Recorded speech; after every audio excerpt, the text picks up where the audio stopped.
Esta es la traducción del trabajo de Michael Tessarion de la serie Orígenes y Oráculos, titulado Astroteología y Mitología Sideral, segundo programa, segunda parte.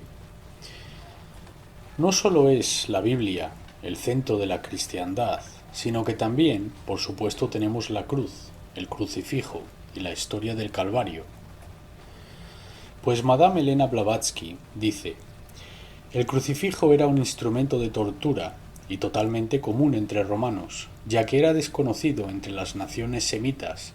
Desde luego que no es la cruz cristiana la que tuvo Juan en mente cuando hablaba de el sello de Dios vivo.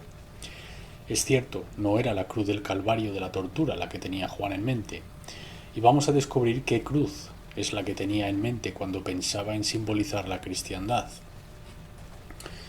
Tony Bushby dice sobre esto: el símbolo de la cruz se originó como parte de un antiguo rito iniciático egipcio y finalmente encontró su camino en la cristiandad. La Iglesia declaró que en su historia no hay ninguna prueba del uso de la cruz hasta mucho después del siglo VI. Está registrado en los archivos cristianos que el uso general del crucifijo fue ratificado en el Sexto Consejo Ecuménico en el 680 AD.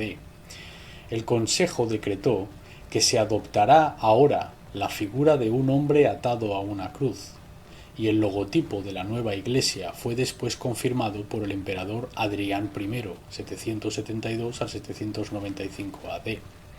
Aproximadamente un siglo después, las primeras imágenes de Jesucristo de pie junto a la cruz lentamente comenzaron a aparecer. Así que estamos hablando de 700 o 800 años después del surgimiento de la cristiandad, que la cruz de repente se convierte en el motivo central.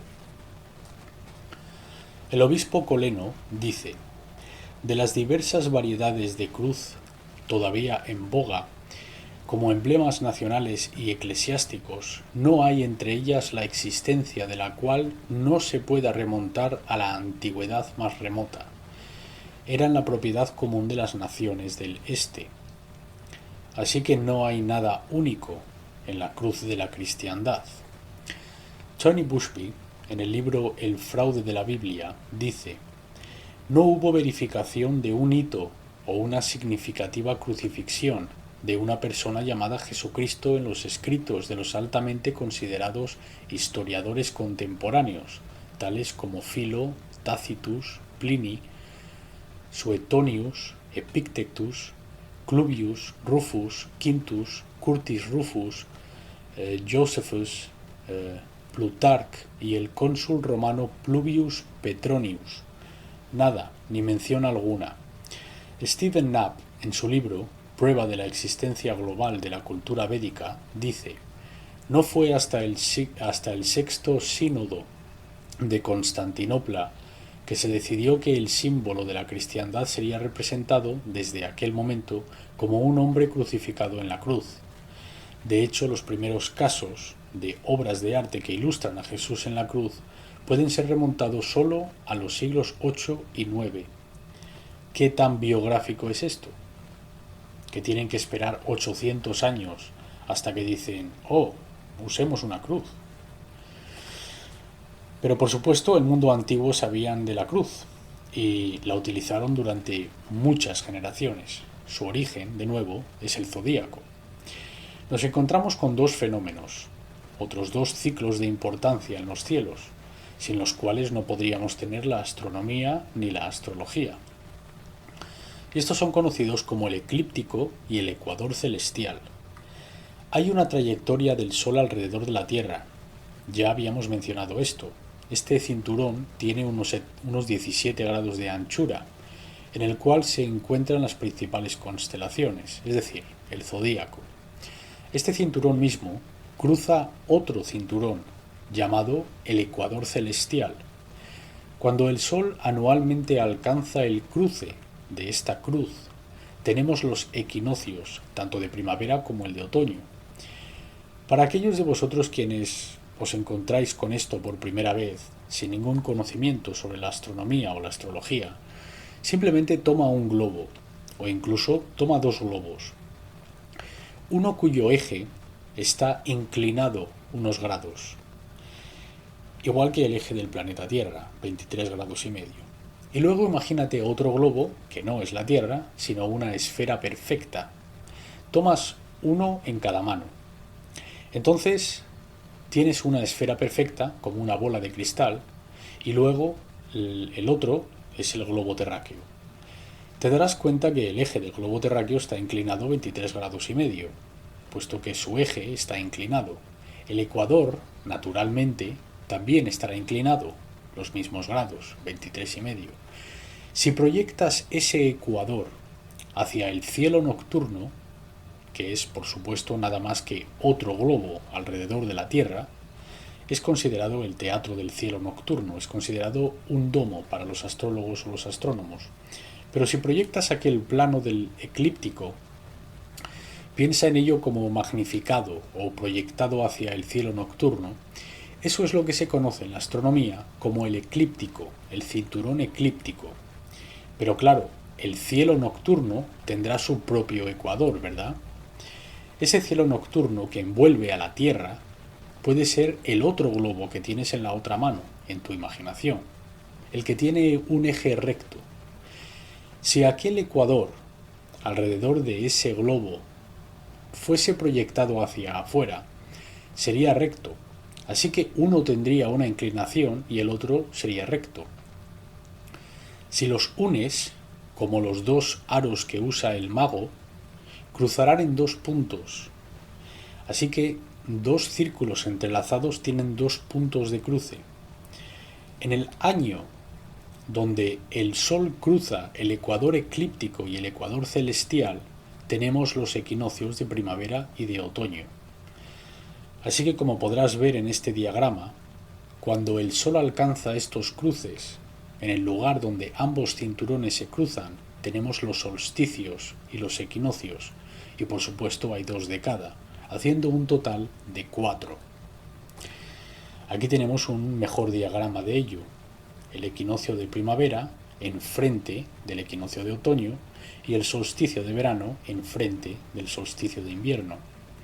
Y damas y caballeros, esta es la cruz original, de la que Juan hablaba como el símbolo de la cristiandad, porque él entendió que los 12 discípulos y Jesús representando al Sol desde la Natividad en adelante, entendió que todo esto se trataba del culto solar.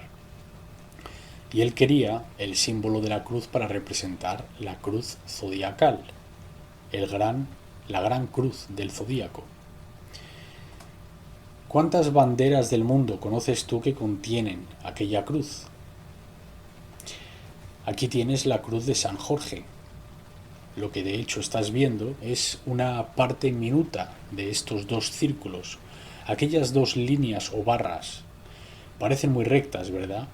Pero si las proyectases hacia afuera y pensaras en ellas como en dos círculos, y el punto de cruce es el cruce de aquellos dos círculos, ahora entenderás por qué las banderas del mundo fueron elegidas conteniendo motivos de estrellas, y el por qué este peculiar símbolo de la cruz aparece. Porque representa esa unión, por supuesto, enfocando en la unión del punto de cruce del eclíptico y el ecuador. Y el azul no es otra cosa que el cielo. Desde las cruces celtas en adelante, las cuales son las más descaradas imágenes de esto, podemos ver claramente el círculo del zodíaco y la cruz solar, la cruz astrológica. Pero recuerda, cuando veas la cruz y el dios Sol, estamos hablando de astrología. Aquí vemos el símbolo del amanecer dorado, la sociedad secreta. Ellos lo saben muy bien. Aquí vemos la cruz de 4 y por debajo la Trinidad, el Sol. Aquí tenemos un logo corporativo para el expediente X. Es uno de muchos, estoy eligiendo este ahora, pero hay muchos como este, mostrándote exactamente la misma idea, la Tierra. Pero mira dónde colocan misteriosamente esta X. Alguien sabe algo. Y cuando el Sol se coloca en la posición de la cruceta, tenemos los solsticios y los equinoccios, la ascensión del Sol. Y esta es una explicación del por qué en la Biblia tenemos la famosa estrella en el este y los tres reyes magos o tres sabios siguiendo aquella estrella. La estrella que nunca se pone, o la gran estrella brillante en el cielo, hemos de entender que no es ni más ni menos que el sol. Los tres reyes magos no seguían ninguna estrella brillante. Si siguiesen a una estrella brillante, ¿qué harían estos tipos durante el día? Cuando no se ven las estrellas. ¿Pasan el día en un hotel y se suben a los camellos durante la noche a recorrer su camino hacia Belén? Por supuesto que no. Entendemos que esta es una historia propagandística y que la estrella brillante que está en el cielo no es otra más que el sol. Eran astrólogos trazando el sol, siguiéndolo. Eran viajeros que venían a reconocer la resurrección del sol en el equinoccio. La palabra Easter, Pascua de Resurrección, proviene de dos palabras, Easter, East, y Star, estrella. Entonces es la estrella del este. La famosa posición Eastern, donde el sol resurge en el equinoccio del este. Equinoccio significa igual día, igual noche, el perfecto equilibrio entre el día y la noche. Mediante los logos corporativos del mundo encontramos tantos ejemplos de este punto de cruce del zodíaco. El comerciante no tiene ni una remota idea de lo que significan estos símbolos, pero los anunciantes, quienes los diseñaron, son conscientes de que son descendientes del culto estelar y conocen el poder de estos símbolos. Tenemos, por supuesto, una Biblia y tenemos un Nuevo Testamento. Pero claramente encontramos que el Nuevo Testamento está dividido entre 4 libros, no 3, no 5, sino 4. La razón, de nuevo, tiene que ver con el zodíaco. Aquellos 4 libros o evangelios son conocidos como el libro de Mateo, el libro de Marcos, el libro de Lucas y el libro de Juan. A todo el mundo se le enseña esto desde el primer momento. Pero lo que no se nos enseña es que aquellos 4 libros de la Biblia simplemente representan los 4 puntos cardinales del zodíaco. El libro de Aries, el libro de Libra, el libro de Leo y el libro de Acuario. ¿Cómo puede ser esto? Holger Kirsten, en su libro El Jesús original, dice: no fue y aún no es posible cercionarse cuándo y dónde surgieron esos primeros evangelios. No existen ni los manuscritos originales ni referencias tempranas a dichos manuscritos. Incluso una fecha aproximada es incierta.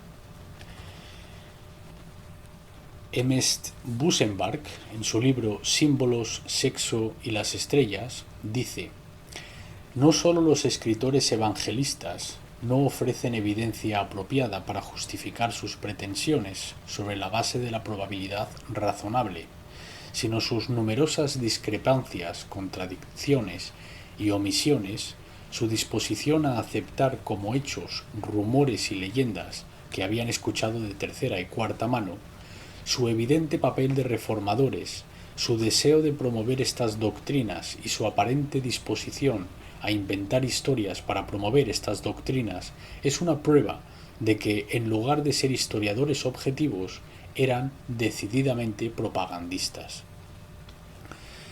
De hecho, si cualquiera, excepto la religión, estuviera involucrado, dudo mucho que cualquier hombre reflexivo tomase los escritos de tales gentes seriamente. Tony Bushby dice: los expertos de la Iglesia no admiten ninguna evidencia de la existencia de los evangelios, por lo menos un siglo después de que se dice que Jesucristo nació en un pesebre. La literatura más antigua no muestra ningún rastro de conocimiento, ni de uso de los evangelios que conocemos hoy. No es posible encontrar en ningún escrito compilado entre el comienzo del primer siglo y mediados del siglo II cualquier referencia a Jesucristo o los evangelios. Así que de lo que hablamos es que los cristianos no lo tenían hasta que llegan a Roma y se dan cuenta que, un momento, podemos cubrir de hollín toda esta historia, por así decirlo, con el zodíaco. Tenemos que regresar al culto estelar. Ellos ya lo tenían todo concretado. Tomemos prestado algunas de sus mitologías y reescribamos lo nuestro, porque es familiar a toda la gente del mundo. Tony, en el mismo libro, dice: los rollos del Mar Muerto no mencionaban a Jesucristo ni a la Iglesia cristiana primitiva.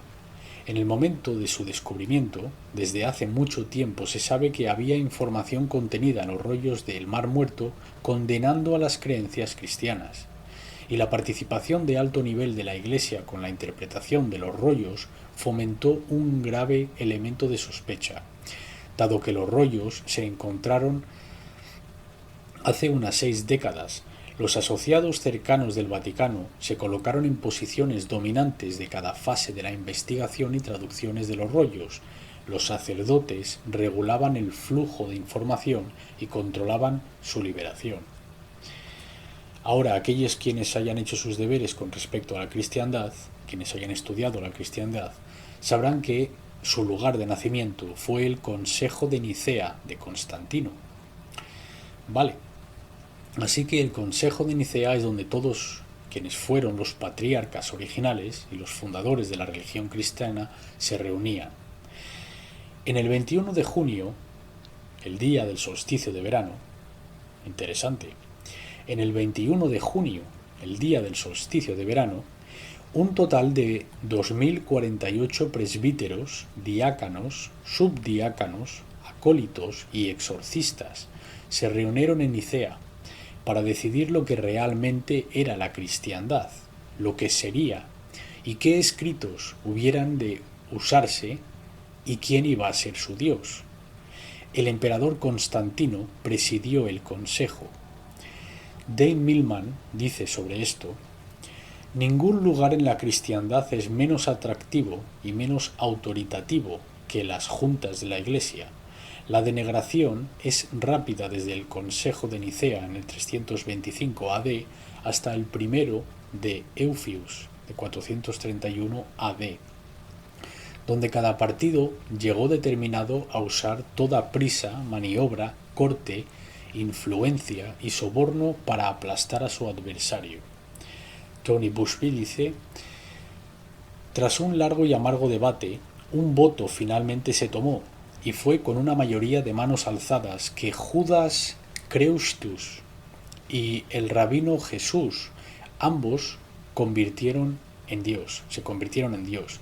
161 votos a 157. Un nuevo Dios fue proclamado y oficialmente ratificado por el emperador Constantino. Así que nos encontramos con dos Jesuses. Tenemos a Jesucristo y a su hermano Judas, igualmente siendo pensados como buenos candidatos para el Mesías. Tony Busby en sus trabajos incluso señala que cuando leemos el así llamado aspecto biográfico de Jesucristo, de hecho estamos leyendo sobre dos individuos, no uno, mezclados juntos. Como ya vimos, Madame Blavatsky habla de: cuando leemos el primero, el Antiguo Testamento, son dos deidades. Tenemos un Jehová y un Elohim, y tenemos los dioses de diferentes cultos, todos entrelazados, entremezclados. Esto debe explicar la razón por la que tenemos este Dios iracundo en una mano y de repente tenemos este Dios benéfico y benevolente y amoroso en la otra. Pues es que estamos hablando de más de un Dios. Tony Busby dice: el emperador entonces ordenó a obispo Eusebius a compilar una colección uniforme de nuevos escritos, unidos como uno. Eusebio debía disponer la producción de 50 copias suntuosas para ser escritas en pergamino de una manera legible y en una forma convincente y portátil para los escribas profesionales completamente realizados en el arte. Hazlos asombrar, dijo el emperador Constantino. Esta fue la primera mención de copias terminadas de un Nuevo Testamento cristiano en la historia de la humanidad.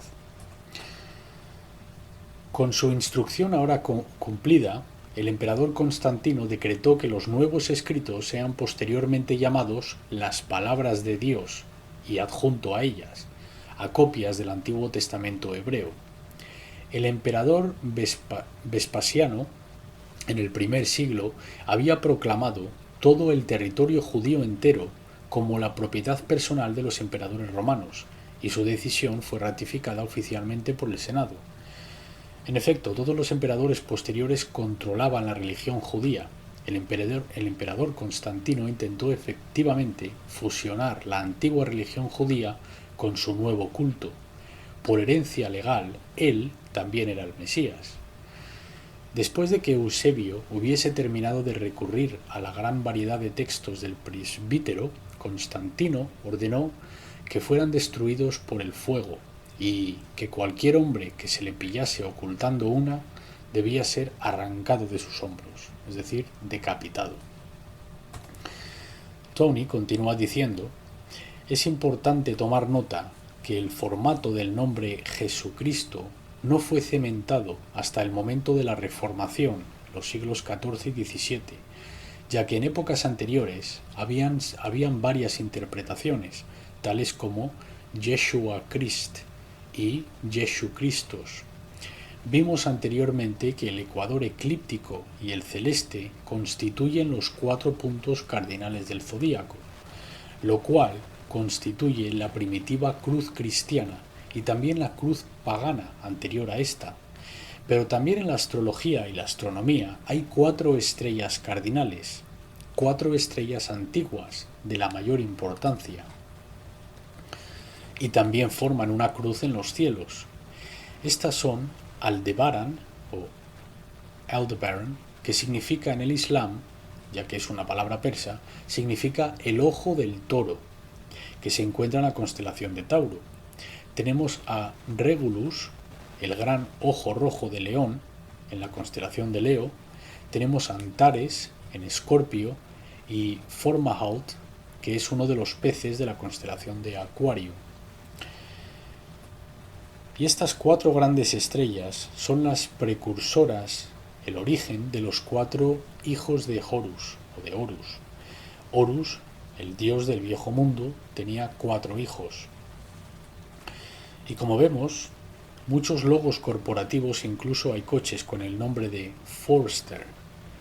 Forester, y claro, si realmente examinas la palabra Forester, verás que de hecho dice 4 star, 4 estrellas. Ahí están los 4 hijos de Horus. Aquí tenemos a Osiris sentado en su trono, el dios Sol, asistido por sus 4 hijos, representando los puntos cardinales y también representando las 4 estrellas. Así que Osiris es el Sol, igual que Cristo es el Sol en la última cena, y también están los 4 puntos cardinales. El eclíptico y el ecuador celestial se cruzan en 2 puntos hipotéticos. Cuando el Sol llega anualmente a estos puntos de cruce, tenemos los equinoccios de primavera y otoño. Cuando el Sol se desplaza 90 grados, 3 meses, desde cualquiera de estos puntos, nos encontramos con los solsticios, el de invierno y el de verano. Esto es muy importante de recordar. Aquí lo vemos de nuevo. Los 12 signos del zodíaco, la Tierra en el centro, el Sol que se desplaza lentamente a través del cinturón de los 12 signos y los 4 puntos cardinales. Cuando el Sol alcanza el solsticio de verano en el signo de Cáncer y el solsticio de invierno en el signo opuesto de Capricornio, estas son las declinaciones anuales más alta y la más baja, la posición celestial del Sol, y el por qué vemos en los mapas meridianos llamados el trópico de Cáncer y el trópico de Capricornio.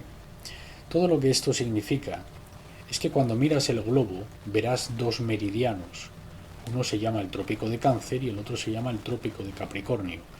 El trópico de Capricornio se encuentra al sur del ecuador y el trópico de Cáncer se encuentra al norte del ecuador.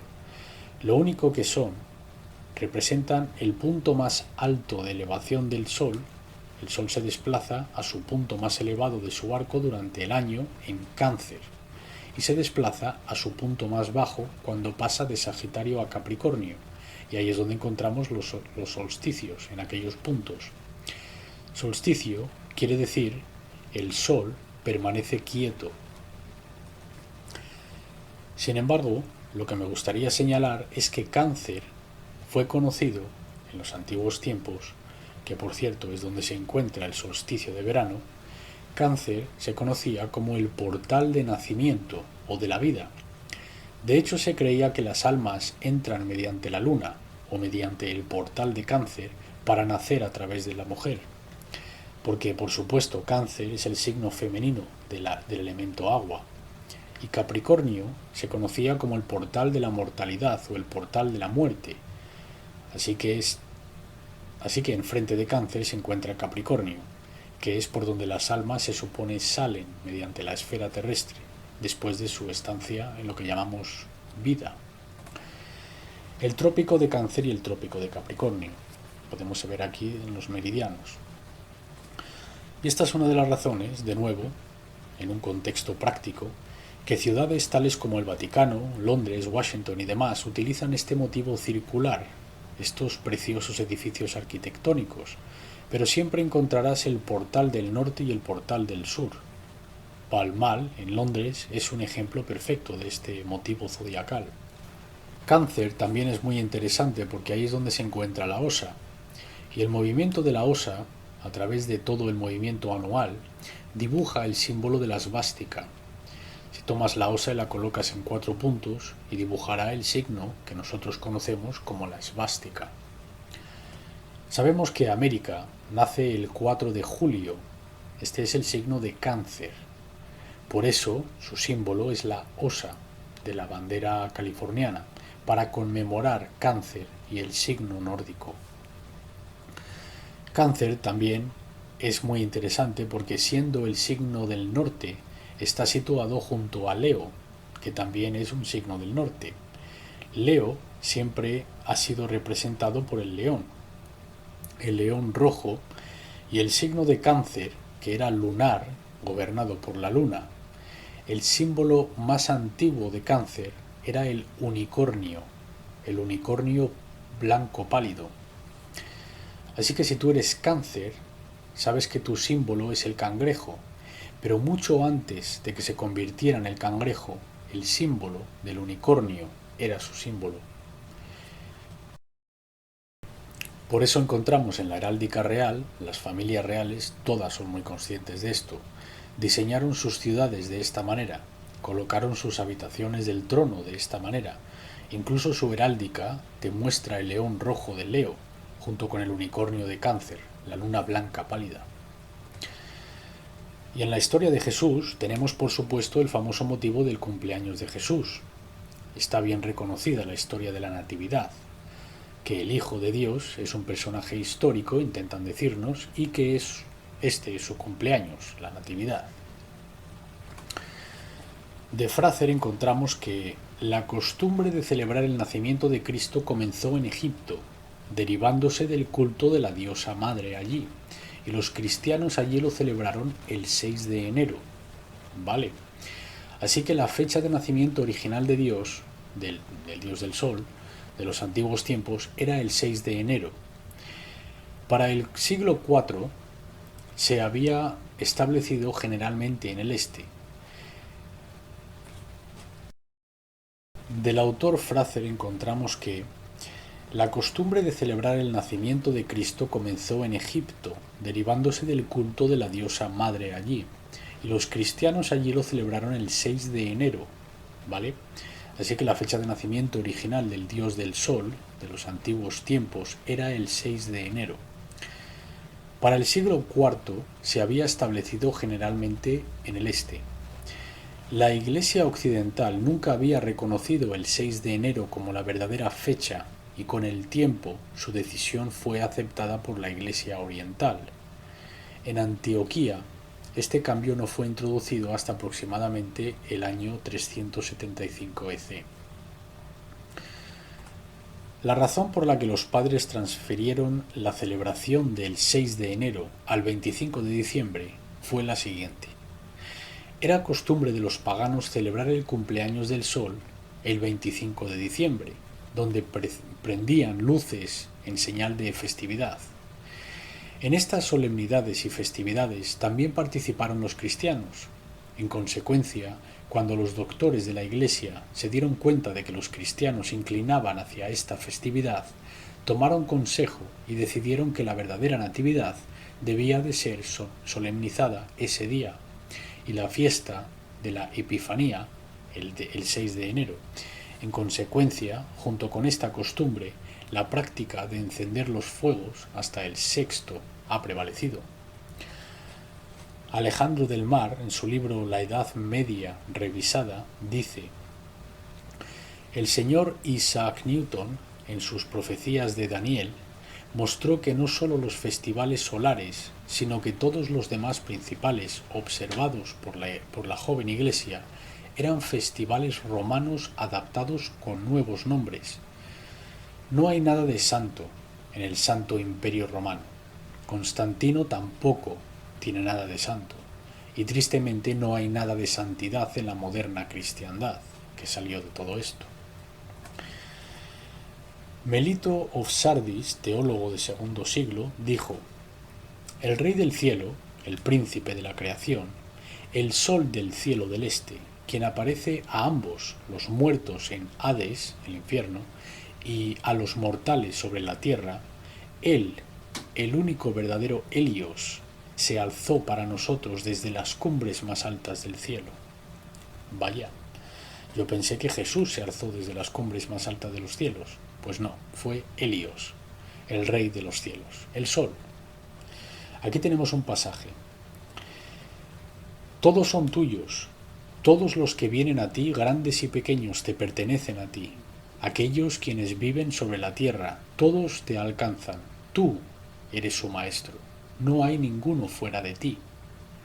Suena como un hermoso pasaje bíblico, ¿verdad? Pero ¿sabes qué? Esto es Louvre Stella, un himno egipcio al dios del sol de los egipcios, Osiris. Así que hemos oído del levantamiento, de la ascensión del sol desde el equinoccio de la primavera hacia arriba a través de Cáncer, del signo del norte. Y luego, mientras disminuye hacia los meses de otoño, en inglés se dice el fall, y se llama así porque fall significa caer, porque el sol cae hacia los fríos meses de invierno, su tiempo de suspensión.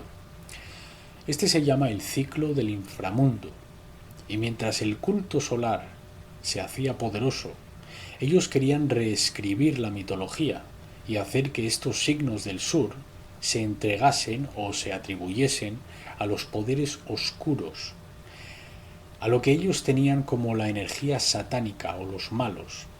Por supuesto, eso incluía a las mujeres, porque recuerda que dije que el culto saturniano y el culto solar, la mujer siempre era considerada una auxiliar del poder negativo. Y vemos esto cuando vemos la idea del zodíaco, del sol, el gran héroe, que va perdiendo sus rayos y se contrae y se encuentra impudente y débil y cae en los signos femeninos de Virgo y Libra. Esto se muestra claramente en la historia de Delilah. La palabra Delilah procede de la palabra Laila, que significa noche, y de, en los antiguos idiomas del mundo, representa Daleth en hebreo, Daleth o Delta. Así que de significa la puerta o el portal o el paso. Así que Delilah simplemente significa la puerta de la noche. No tenemos tiempo para explorarlo todo aquí, pero si te adentras en la mitología, te darás cuenta que el sol retrocede hacia los meses de otoño, perdiendo su pelo. Es la idea de que el sol pierde sus rayos. Y el viejo sol, el viejo padre del tiempo, pierde su potencia y su poder. Esto está todo reflejado en la mitología. Debilitándose o incluso sacándole los ojos, perdiendo la visión, la vista. Esto es otro motivo que encontrarás mucho en la mitología. Y por supuesto siempre en algún lugar hay una malvada figura femenina, una malvada mujer detrás de todo esto. Esta es una historia que habría sido disparates al culto estelar o lunar, pero que tuvo mucho peso después.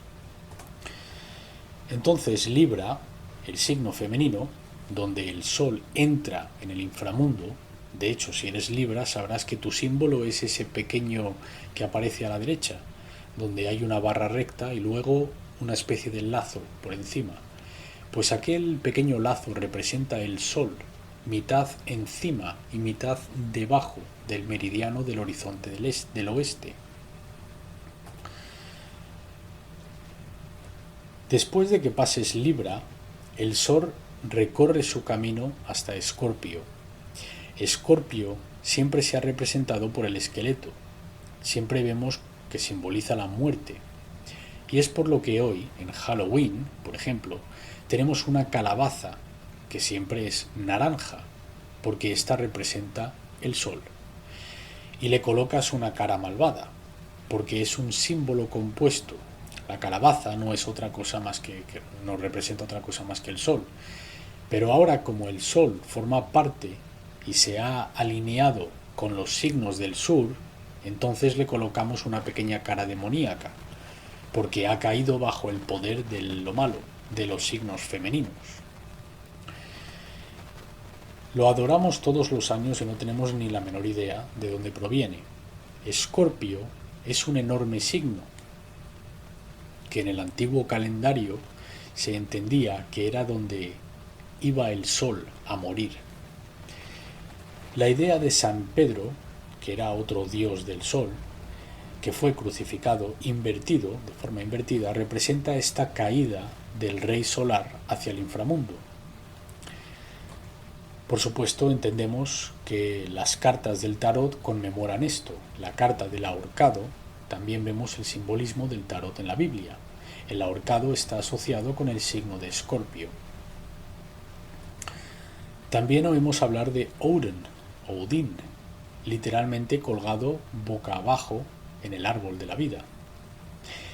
Como mencioné hace un rato, sabemos que Escorpio está simbolizado por el escorpión, pero si miramos el caso de Cáncer, el símbolo original de Cáncer no era el cangrejo, sino el escarabajo.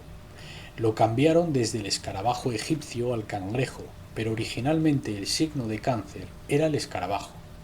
Y luego, antes de esto, era el unicornio, o contemporáneamente era el unicornio. Pues la misma cosa con Escorpio. Sí, el escorpión gobierna, pero el verdadero símbolo de Escorpio, que es la constelación más grande del cielo, el área de Escorpio, donde encontramos a Aquila, el águila. Así que cuando vemos que la bandera americana, el símbolo americano, es Aquila, entiende que estamos hablando de Escorpio. América está bajo Escorpio junto con Cáncer. Cuando vemos algunos logos corporativos utilizando las alas, hablamos de dinero y poder, porque Escorpio, como símbolo astrológico, gobierna el poder, el dinero, gobierno y la dominación. Por supuesto, entramos en esto con mucho más detalle en el uso subversivo del simbolismo femenino, el otro programa de esta serie. Y el número 13, que siempre está asociado con Escorpio, la carta del tarot número 13 gobierna el signo de Escorpio. La encontramos en el billete del dólar numerosas veces. Las 13 flechas, las 13 moras, las 13 hojas, las 13 estrellas, los 13 niveles de la pirámide. Hay muchas razones para esto, pero una de ellas es para representar el signo del escorpión, que es el águila, Aquila. Justo cuando pasas Escorpión llegas a Sagitario, o alcanzas el lugar entre los signos, y cuando llegas a Sagitario estás muy cerca del centro galáctico, el centro de la galaxia. El centro de la galaxia se encuentra en la constelación de Sagitario, y de hecho, por eso es por lo que tenemos al arquero. El arquero, tirando su arco, la flecha de Sagitario estaba destinada a apuntar al centro galáctico, como un hombre tirando a un objetivo. Por eso se eligió el símbolo de Sagitario. Originalmente no era un caballo, sino un dragón. Era mitad hombre, mitad dragón. Después la imagen se suavizó hacia un caballo, el centauro. Y el símbolo para el centro de la galaxia, para el centro galáctico, se conocía desde tiempos inmemoriales como el Sol Negro. Y en Inglaterra, en Brackenhouse y muchos otros edificios, como símbolo de sociedades secretas principalmente, encontrarás el símbolo del Sol Negro. Y cuando veas ese símbolo, date cuenta que está refiriéndose al centro de la galaxia, no al Sol físico. En la carta número 14 del tarot, que hace referencia a Sagitario, encontrarás algo interesante. La figura ahí tiene un pie en el agua y el otro en la tierra. Así que la carta está representando a Sagitario. El signo de Sagitario muestra una figura con un pie en el agua y otro en la tierra. Esto es, de nuevo, comunicación simbólica. Escorpio es un signo de agua, así que el ángel tiene literalmente un pie en el signo de agua, de Escorpio, y en el signo de la tierra, de Capricornio, porque después de Sagitario llega Capricornio. Así que Sagitario está en el centro entre el signo de agua de Escorpio y el signo de la tierra de Capricornio. Eso es la manera en la que los antiguos solían simbolizar las cosas. Pero, ¿cómo los antiguos de hecho descubrieron estos fenómenos del solsticio y los equinoccios? Pues fue un proceso muy largo, por supuesto. Los antiguos descubrieron, mediante el reloj del sol, que la sombra era un tanto extraña mientras el sol se aproximaba a estos signos del sur. A medida que el sol descendía hacia Capricornio, pasado el centro celestial, el centro galáctico, y mientras pasaba hacia el signo de Capricornio, pararía, llegaría a un punto sobre el 21 de diciembre y luego se pararía, se detendría muerto. Los antiguos se dieron cuenta de esto y durante 3 días notaron que el sol no se movía, pero al tercer día, que era sobre el 23 de diciembre, comenzaba a moverse de nuevo y resumiría su curso hacia el norte. Y durante estos 3 días eran considerados como los días oscuros o los días muertos. Por eso tenemos el término de solsticio, porque significa sol stais, que significa el sol permanece quieto. Los antiguos se dieron cuenta de esto. Por eso tenemos a Jesús diciendo: durante 3 días moriré y resucitaré de nuevo. Oímos que cuando Jesús nació, por varias razones, su familia tuvo que huir y escaparon a Egipto. Ahora, lo que hemos de descubrir sobre esto también concierne a la actividad celestial. Decimos que durante los meses de invierno, durante el solsticio de invierno, el Sol está en Capricornio. Pero claro, la Tierra está girando. Entonces, durante el día no puedes ver las estrellas. El Sol está en la constelación de Capricornio. Pero por la noche, cuando salimos a ver las estrellas, la Tierra ha girado 180 grados. Y por lo tanto, las estrellas que vemos por la noche son el signo opuesto a donde estaba el Sol del día. Porque de nuevo la Tierra ha girado 180 grados. Así que durante la noche, durante la Navidad, durante el solsticio, si sales a ver el cielo, verás las constelaciones de Cáncer y Leo, los signos del norte, y viceversa. Si sales a ver las estrellas en el solsticio de verano, verías las constelaciones de los signos del sur, de Capricornio y Acuario y demás. Así que entendemos que durante el solsticio, durante el periodo de Navidad, las estrellas que vemos por la noche son el signo de Cáncer. Y Cáncer siempre era el símbolo de la Santa Madre, el signo de la Madre femenina. Ahora, Cáncer, como constelación, es muy interesante, porque tiene el menor número de estrellas brillantes en comparación con el resto de las constelaciones. Y debido a este hecho, se conocía en los antiguos tiempos Cáncer como el yermo, el desierto. Era literalmente llamado el yermo porque era tan desolado, contiene muy pocas estrellas, brillantes, o contiene muchas estrellas pero son débiles en magnitud. Por eso los antiguos astrólogos lo llamaban el yermo, el desierto, Por eso oímos tantas historias, por ejemplo, de Moisés o de Jesús o de José y todo tipo de patriarcas y profetas pasando los 40 días en el desierto. Nosotros nos imaginamos a alguien adentrándose en el desierto durante 40 días. No, no se trata de eso. Tiene que ver con el sol, que es representado por estos héroes, pasando por el signo del zodíaco Cáncer, una constelación muy grande durante 40 días en el yermo o en el desierto. Entonces, cuando nos damos cuenta que las estrellas del signo de Cáncer se ven en el momento del nacimiento de Jesús, podemos revelar un gran misterio. Porque, como ya dije, a pesar de que las estrellas no son brillantes en Cáncer, hay unos grupos de estrellas muy importantes en esa constelación. Y uno de los más importantes es una constelación dentro de la constelación de Cáncer, conocida como la Cuna o el Pesebre. Ve a cualquier planisferio y lo verás. Hay una constelación en Cáncer llamada el Pesebre. Por esto, o el Manger en inglés, por esto es que cuando el Sol desciende hacia Capricornio y se adentra en el periodo que conocemos como las Navidades o el solsticio de invierno, y oímos que el Hijo nació en un pesebre, nacido en el pesebre, esto es una referencia al Sol que se encuentra de vuelta del signo de Cáncer. Cuando Juan el Bautista declara que él no es la verdadera luz, sino que aquel que le sigue lo será, se está identificando a sí mismo con la luna y el culto lunar. También era él el hombre del yermo, un término que implicaba el cielo nocturno. Le quitaron la cabeza y fue seguido por el rey solar. Piquenet y Prince, en su libro La revelación de los templarios, dicen que el ritual del bautismo, como lo hace el bautista, no tiene precedente en el judaísmo. Eso es.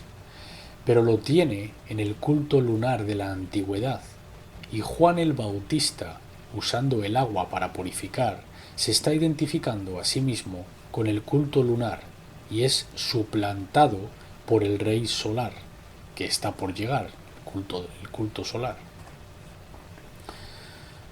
Y la luna está relacionada con Cáncer, el signo de Cáncer.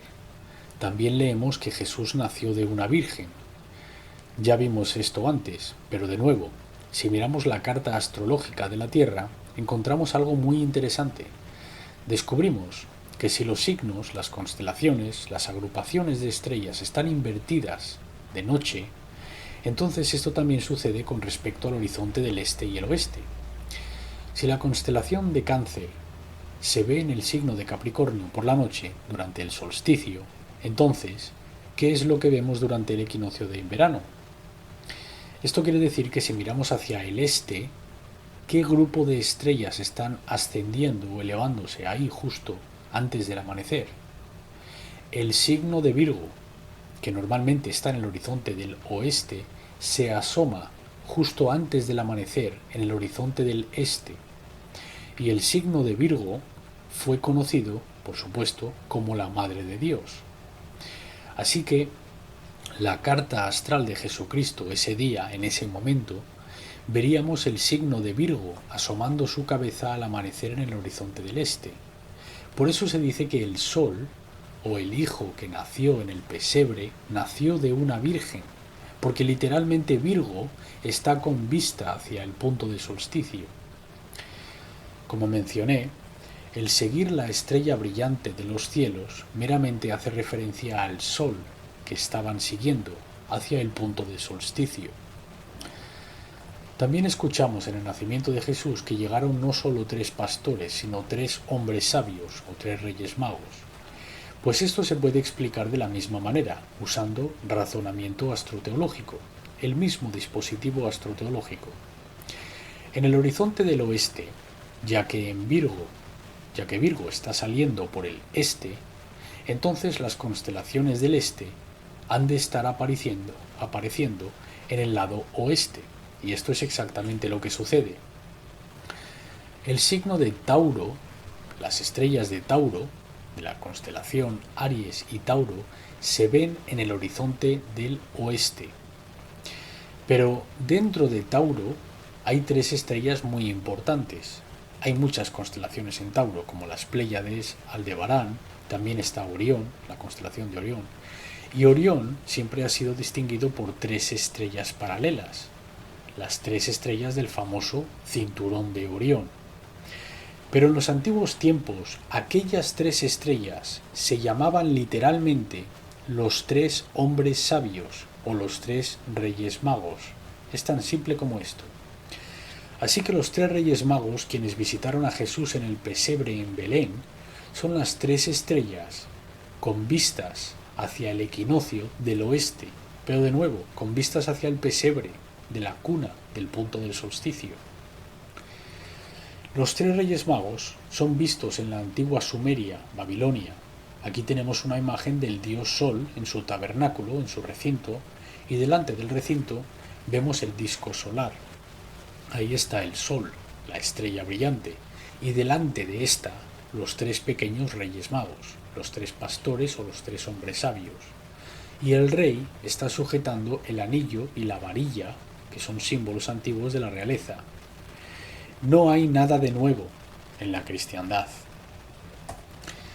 Y como dije antes, los pastores vigilan su rebaño de noche. Esto es claramente un símbolo de los pastores, porque el cayado del pastor hace referencia al cayado faraónico, que vemos que adora el faraón. Y el faraón es el cabeza del culto estelar, el cabeza de los magos. Así que cuando oyes mencionar estos humildes pastores que resulta que estaban vigilando sus rebaños de noche, puedes colgar eso y darte cuenta de que son los astrólogos quienes están observando las estrellas de noche, pero están utilizando lenguaje en código. Y el buen pastor, igual que el faraón, es el Cristo, que se le ve sujetando el bastón faraónico, el cayado. Así que ahí lo tienes. Ahí está la carta de la Tierra, la posición de las constelaciones que revelan o descifran la literatura, la gramática, el texto, las explicaciones de la historia del Evangelio. Es una simple cuestión de astrología. Solo tenemos tiempo para enmarcar un poco esto en este programa.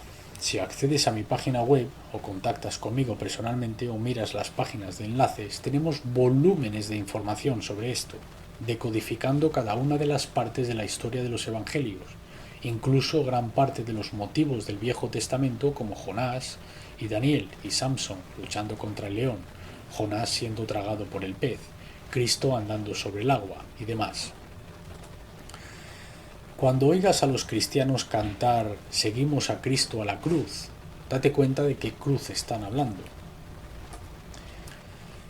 Joseph Seyss, en su libro El Evangelio de las Estrellas, dice: en la tríada de los tres grandes dioses egipcios, cada uno mantiene un tau sagrado, o la cruz, como el símbolo de la vida e inmortalidad. Cuando oigas lo de Jesús muriéndose en la cruz, date cuenta que es la cruz de invierno sobre la que se está muriendo, para renacer de nuevo tras 3 días. En Lucas 23 dice: cuando el centurión vio lo que había acontecido, dio gloria a Dios, diciendo: verdaderamente este hombre era justo. Centurión es un mensaje codificado, se refiere a Aries, el guerrero.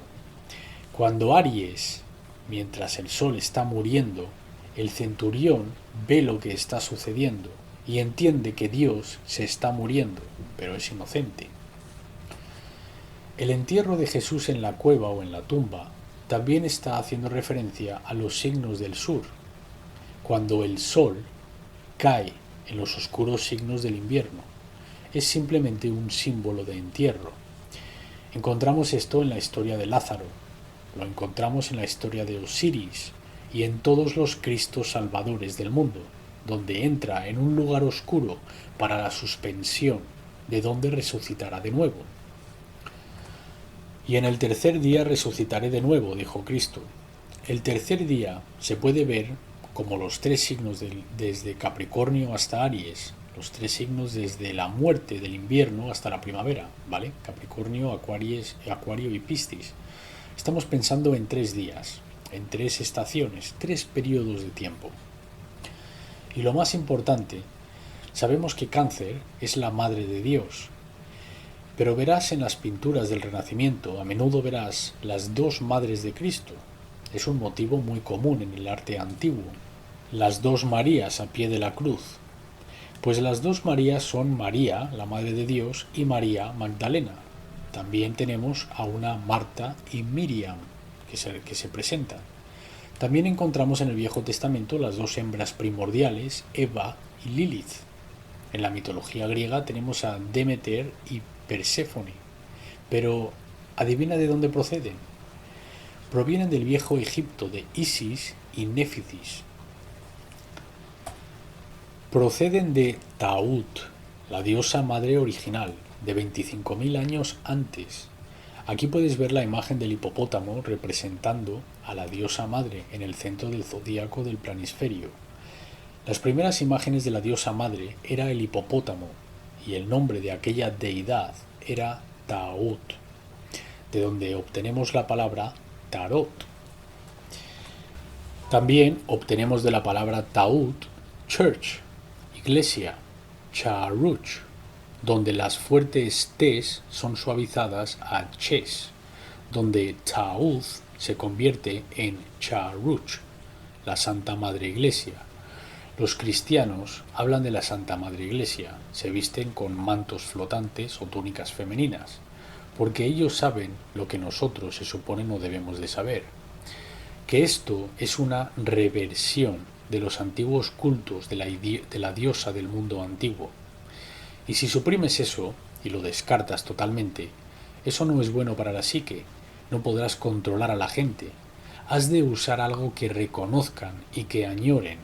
Así es como funciona la manipulación subliminal. Saben que son un patriarcado masculino, pero han de abarcar algunos motivos femeninos.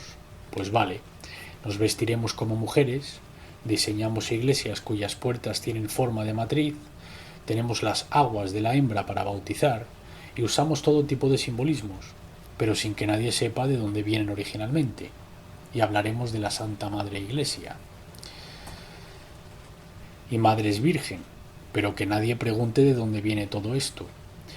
La Virgen Madre original fue Taut, después Nuit, luego Isis, luego Sofía y después María, la Madonna Celestial original.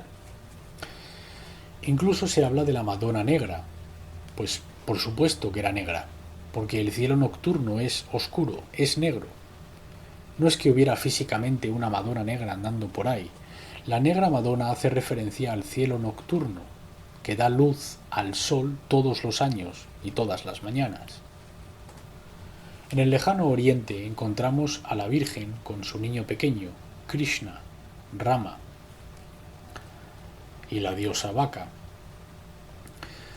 Tenemos al señor Krishna, quien es el prototipo del señor Krishna, Christ o Cristo. Tenemos luego en las leyendas arturianas la dama Nimue y el hijo Lanzarote, el gran rey solar, el caballero solar y la dama del lago. La inscripción para Jesús, IHS, que se utiliza en las iglesias y por los cristianos, de hecho no tiene nada que ver con Jesús, proviene de Bacchus.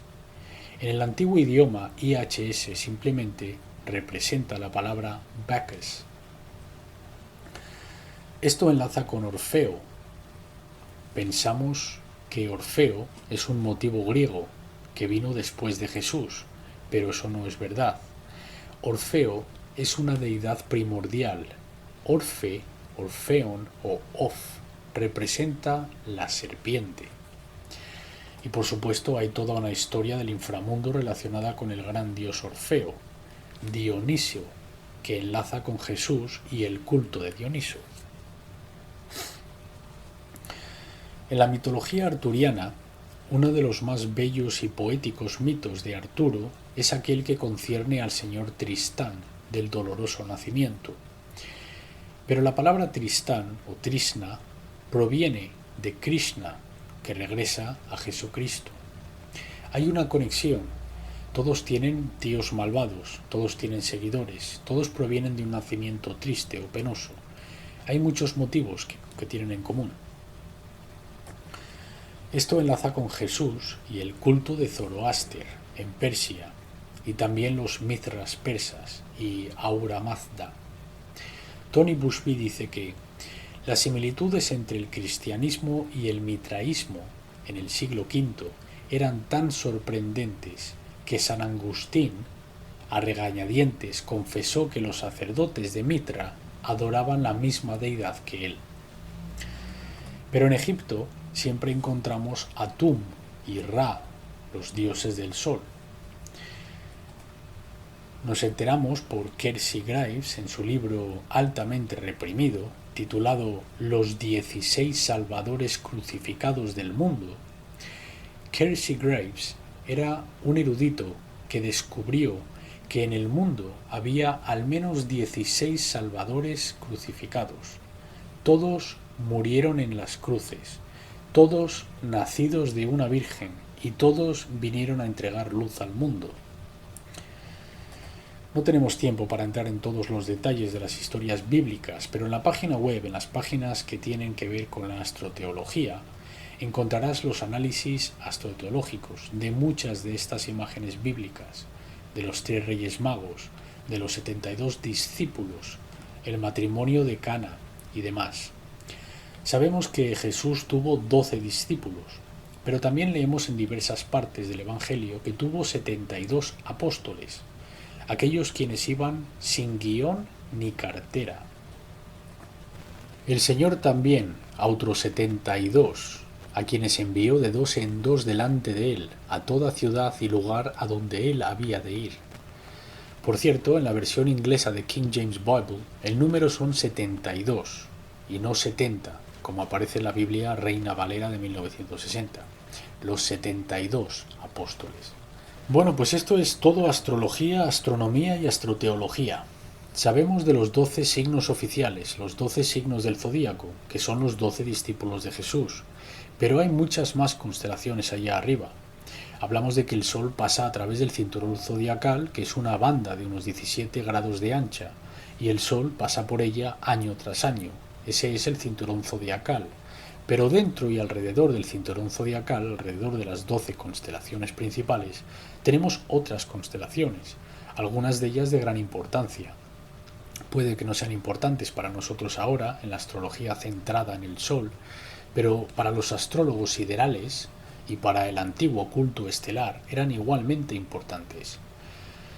Estas muchas constelaciones, que hay unas 72 de ellas son conocidas con nombres y son adoradas y tienen gran simbolismo adjunto a ellas. Y hay 72 de ellas. Estos son los 72 discípulos no oficiales o apóstoles no oficiales que también sirven al Cristo o al Sol. Los primeros padres de la Iglesia prohibieron la astrología. El Consejo o la Junta de Toledo la suspendió para siempre. Sin embargo, 600 años después, las fechas de la coronación del Papa fueron determinadas por el zodíaco. La jerarquía de la Iglesia empleó a sus propios astrólogos y signos del zodíaco aparecieron por todo el mobiliario de las iglesias, los azulejos, entradas, manuscritos y fuentes bautismales. Podemos recordar la vuelta del milenio, en el 1999 al 2000, cuando el Papa Juan sale a pedir sus disculpas, entre comillas, a los judíos. Pues eligió hacerlo en Piscis, fue en marzo. Y si sigues todas estas ceremonias en las que estaba involucrado el Papa, encontrarás que tienen significado astrológico, con el fin de fortalecerse. Descubrimos en Irlanda que cuando los sirvientes del Vaticano quisieron darle una limpieza a la silla del Papa, y sabemos que la silla del Papa es la famosa silla de San Pedro, que ha recolectado tanta porquería durante siglos, la llevaron para restaurarla y darla una buena limpieza. Bueno, pues cuando la quitaron las telas, lo que encontraron en el culo de la silla es un enorme zodíaco de bronce, un zodíaco increíble que rápidamente cubrieron de nuevo porque, claro, no quieren que nadie se entere de esto. Holger Kersten, en su libro El Jesús original, dice que el Jesús mediado para nosotros por la Iglesia no es el verdadero Jesús. Eso es una construcción artificial, ensamblada de fragmentos verdaderos y falsos de su biografía, de declaraciones auténticas e inválidas y basadas en mucha invención por parte de los escritores cristianos. Dice que la enseñanza religiosa presentada en la epístola de Pablo es fundamentalmente diferente de la que la investigación ha reconocido como auténticos dichos de Jesús.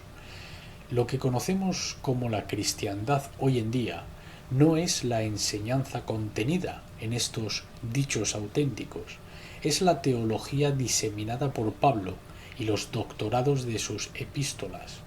Así es, con los romanos pagando los recibos.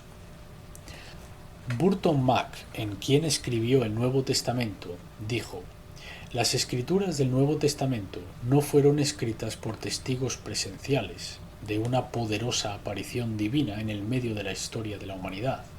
La Biblia cristiana resulta ser una obra maestra de la invención. Siendo muy franco al respecto, la Biblia es el producto de una creación de mitos muy energética y exitosa por parte de los primeros cristianos. Y T.W. Dine, en su libro Mitos de la Biblia y sus paralelos en otras religiones, dice: el canon del Nuevo Testamento no es ni más ni menos que una copia de las historias mitológicas del Salvador hindú Krishna y el Salvador budista Buda, con una mezcla de mitología prestada de los persas y otras naciones. Entonces, sabemos del nacimiento de Jesús, en el que ya hemos entrado, pero también tenemos un detalle muy específico. Cristo muere a la edad de 33. Pues bien, la respuesta a esto es de nuevo concerniente a la precesión de los equinoccios. El Sol pasa a través del zodíaco y se mueve a través de cada signo de 30 grados, en aproximadamente un mes de 30 días. Así que, en la rutina diaria, se tarda 30 días para atravesar un signo. Entra en un signo, en el primer grado, y ha salido completamente del signo en el 33 grado. Por eso Jesús, el Hijo de Dios, se dijo que murió a los 33. También es por lo que hay 33 grados en la masonería. Los masones son los descendientes del culto estelar. Padre nuestro que estás en los cielos. Jesús se está refiriendo a sí mismo al Sol, a Venus, a la estrella de la mañana. El Sol ocupa 3 grados en el cielo. Un signo ocupa 30 grados. Entonces, para poder desplazarse los 30 grados y salirse completamente, son aproximadamente 33 grados. Entendemos también que cuando el Sol Dios cae en los signos femeninos, y a pesar de que los cristianos hicieron muchísimos trabajos pesados para denigrar eso, la idea era que el Sol nacía de una virgen y muere y regresa a la Virgen, a la Madre. Ese es el cielo nocturno, porque siempre está embarcado en el cuerpo o en la matriz del cielo nocturno. Así que en esta etapa del programa no está fuera de los límites de la razón, después de lo que hemos estado mostrando, que hemos de entender que los evangelios no son una biografía. La Biblia fue y es ni más ni menos que una historia astroteológica, un mito sideral. Yo creo que los escritores de la Biblia lo sabían. Ellos jamás tuvieron la intención de presentar ninguna otra cosa. Y habrían estado asombrosos que las generaciones modernas, de hecho, pensaran que fuera una biografía. Porque si de hecho intentaras crear una biografía, habrías hecho un trabajo mucho mejor que el que se nos ha llegado a nosotros, incluso con todas las maquinaciones y el desechar y quemar todos los demás libros. Aún habrías conseguido hacerlo parecer oficialmente más a una biografía, si esa fuera tu intención. Pero los alegoristas de todo el mundo lo saben. Todos saben que esto es una fábula, una historia. No hubieran sido capaces de comprender cómo literalmente esto ha sido tomado de forma literal, y que el verdadero, puro, bello, intrigante y misterioso significado de ello ha sido casi descartado junto con la basura. Esto se puede confirmar porque si uno sustituye las palabras zodíaco y constelaciones por los siguientes términos, las escrituras comenzarán a revelar sus significados secretos. ¿Qué términos? Pues puedes tomar muchos de ellos.